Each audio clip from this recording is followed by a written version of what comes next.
So here we have the Hyundai i10 on a 19 plate. I'm going to start off by showing you around the outside of the car, and then we'll hop in and run through some controls on the inside. But from the outside you can see it's a 5-door car. Let's start off inside the boot and then work our way around the rest of it from there. So as we approach the back of the car, you'll see we've got plenty of boot space along with that 60/40 split folding rear seat, should you wish to increase that space even further. Okay, so we're just going to work our way back round to the front of the car, and then we'll hop in and run through some controls on the inside. But now that we've done a full circle of it, you can see it's in excellent condition the whole way round.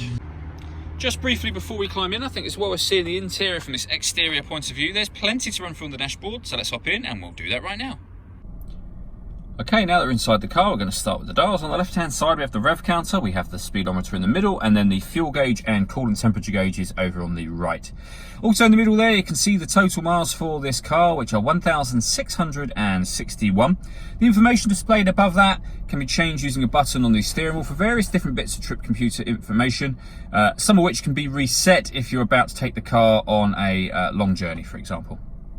If we back out to the steering wheel, on the right hand side we have cruise control and speed limiter, as well as the buttons I was using just a moment ago here. On the left hand side we have stereo and phone controls. The phone controls can only be used after such time as you've paired up your phone, and that is done over on the central stereo area just here. Hit the phone button and then follow the instructions using these numbers just here. When it comes to music in this car, firstly we've got the radio. So we have FM, AM and DAB, as you can see. Hit that button to listen to your own music. Nothing is connected at the moment. You can listen to it via the auxiliary input and the USB input. So with that and the radio options, there's plenty of ways to listen to your music in this car. Working our way down, we have the air conditioning. So you can select the temperature, the fan speed, direction of the air. This button turns the air conditioning off or back on again. You see that little light to let you know that it's on.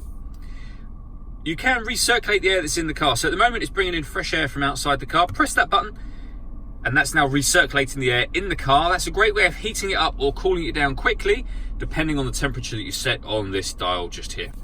Beneath that we have a 12-volt charging socket, as well as the auxiliary and USB inputs that I mentioned a moment ago. And then finally a 5-speed manual gearbox.